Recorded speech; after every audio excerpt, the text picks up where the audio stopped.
Let's kick it off, man. We was just talking about the situation with the exotic chick off of Soft White Underbelly. Let's lay it out. Let's lay it out. So Exotic is a woman from Los Angeles, I believe. She was on Soft White Underbelly. She got a big-ass tattoo with some roses on her face, just in case you're wondering exactly who we're talking about. Apparently there was a pimp's name under the roses at one point. Yeah. And our man, Mark, it strikes me all the time when I see the stuff that he be getting into that he's a very different type of dude than me because he's got a heart of gold. He sent her all this money. Yeah. Well, like I said, like it wasn't necessarily just him. There was a GoFundMe. There's a GoFundMe for Soft White Underbelly. Okay. Okay. Which it'll just go to just, help and support the channel, shit like that. But people got in there and was like, hey, make sure this girl Exotic gets the money. So they were making sure as they were sending it, they were letting fucking shit be known. I think she had 4 marriage proposals. Like these guys fucking like really like hit Mark up and like typed all this shit out of why they would be great for her, in life. But when I see a girl like that, it doesn't really strike me that she wants to be saved. Yeah. Because I think, even despite having the big blob tattoo on her face, it feels like she could probably go off and get a job at Sears. And that's one thing that I sort of got from talking to the other prostitute royalty who was on here that was on Soft White Underbelly before. I said to her, I'm like, what if you had a job waiting for you right now? You can make your, $50,000, $60,000 a year, whatever it might be, and you can just do that. She's like, oh no, I got to get it today. I got to get the money fast. Well, people, you got to think about it, man. A lot of people, they live, especially in cities, like big cities, man. Motherfuckers live fast lifestyles. I would think, there's a lot of people. I've lived that, fast lifestyle. It's getting into the game and things like that, man. There was no bill you couldn't pay for overnight. There wasn't nothing. You get out, you get your bread. It's fast cash, man. It's fast money. Take care of your problems today. I feel it, but it's just sort of when I hear a girl say that, I'm just kind of like, oh, this is like a very short-sighted way of viewing your life. Like she clearly would rather have the tumultuous evenings of making money bit by bit and walking away with however many dollars in cash at the end of the night, even though you're taking a huge risk of getting your ass beat and getting raped and God knows what else might possibly happen. She didn't give a fuck. She wanted to just get the money and then presumably get it in cash so that she could spend it. And the idea of like having a job that pays you, $1,000 at the end of the week or whatever was like completely foreign to her because she wants that money in hand to take care of all her vices in the moment, right? Well, doesn't everybody have that type of situation where it's instant gratification? Everybody wants now, man. They see something, they want it right now. They don't want to wait, man. And like I said, instant gratification, it's a cancer. It's a sickness. That's a very big symptom of our society these days. We grew up very, very slow in comparison. Yeah. You know what, man? And I see these kids, it's different for them. Like, we kind of look at them like, what the fuck are you doing? But they're living in now. Right. What I'm saying? We're older, man, so we don't get to see everything these kids are going through. It's different, man. It's changed. Clip that part and send that to Mark. Because I'm still so taken aback by the fact that Mark kept sending this girl money. Yeah.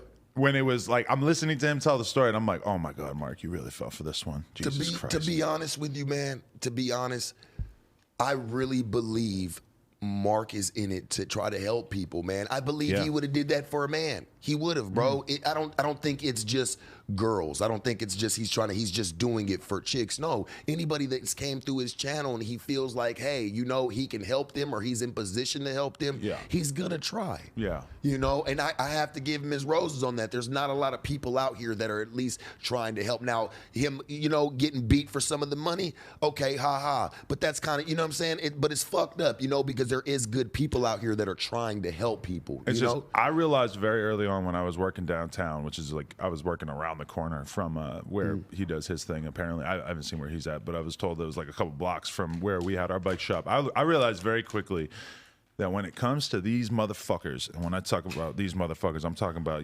street people, vagrants, homeless people, meth heads, crackheads, whatever the fuck it is, that as far as how I look to them, I look like an opportunity because they know that I got a little bit of money in at that time. It was a very, very little amount of money, but they know that $10 to me ain't shit and $10 to them is the fucking world. So they're going to do anything in their brains to get close to me, to be able to try to separate me from the funds that I got.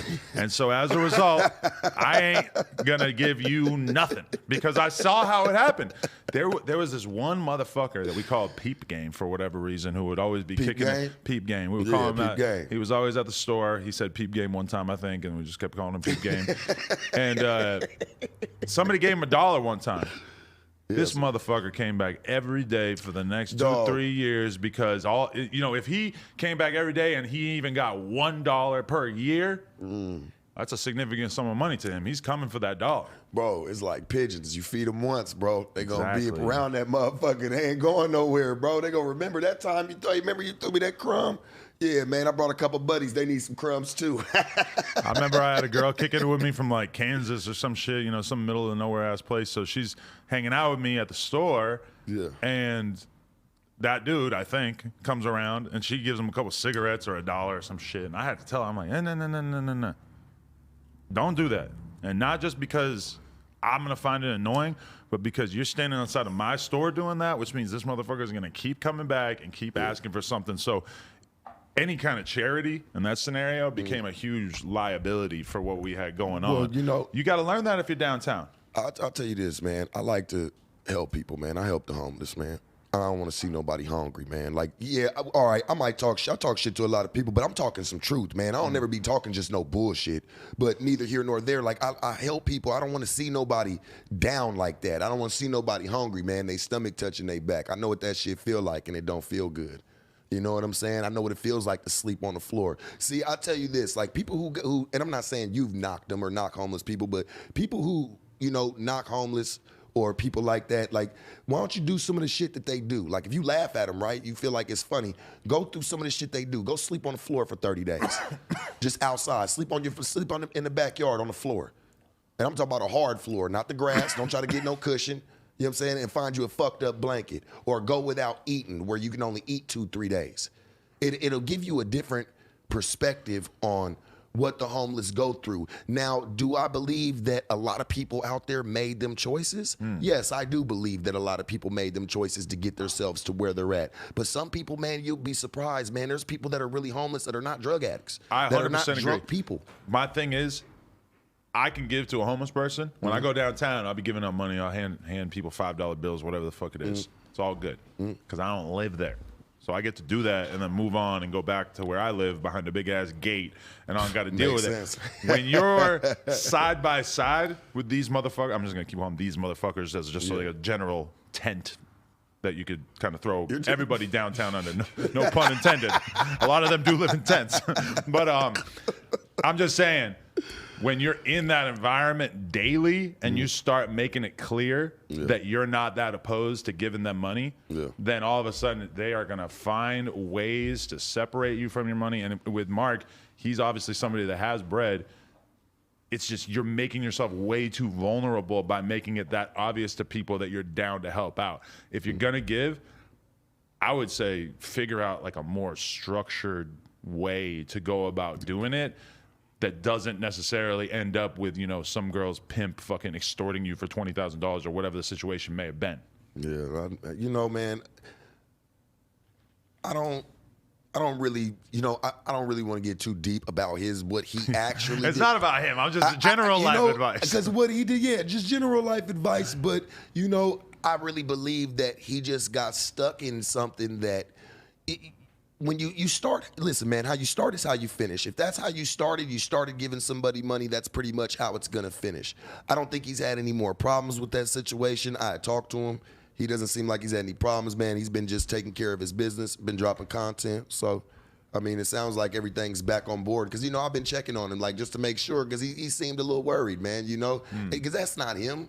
That's not how he gets down. He's just capturing the moments. That man is badass behind the camera. You know what I'm saying? Like, as a cameraman, that dude is dope. And what he does, man, like, I salute him, man. I ain't got nothing. I can't even say nothing bad about Mark. No, I think he's doing his thing. And I'm not saying you are either, right, but my concern just comes for his well-being too, because that situation didn't end up violent for him or anything. Yeah. But it's very easy for me to imagine a situation that would not go as smoothly and in which he could clearly be like a victim.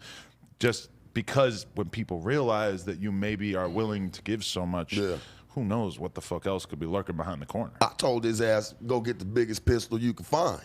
Who gives, hey man, shit, and walk around. You ain't got no problems, man. You ain't got no F's or nothing on your report card. You straight. Go get yourself something. I said, man, defend yourself, Mark. Mark with the Desert Eagle? Defend your motherfucking self. I said, bruh, get out there. It's kind of hard for me to. I mean, I would like. He needs to go to the range. Let's go to the range, Mark. Let's see what you got. Yeah, bro. I told Mark, man, shit, defend yourself, man. Don't let nobody run up on you. You got a storefront to defend, man. It ain't.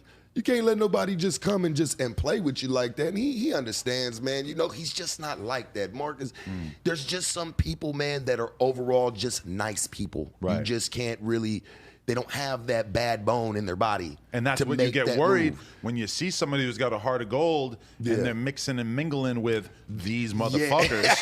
I like how you label those. I'm just saying, that's an easy describer. I like how you label that shit. Yeah, these motherfuckers for real. Like even with us, like, you know, we're starting a No Jumper store on Fairfax in Hollywood. Great area, you know, area with a lot of, you know, affluent people who are well off, etc. In that kind of environment, there's always going to be a motherfucker who wants to separate the people who are out here obeying the law and doing well for themselves. So when I think about being in that area, my security at this point, like when I'm going there, is going to have to be 10 toes down, like 100% at all times, because, you know, like once you're in a position where you're supporting a lot of people, helping a lot of people, etc., all of a sudden, me getting into a situation kind of feels like a bigger deal than it ever felt before, because if something happens to me, then what the fuck does this business look like going forward? It's going to be a whole,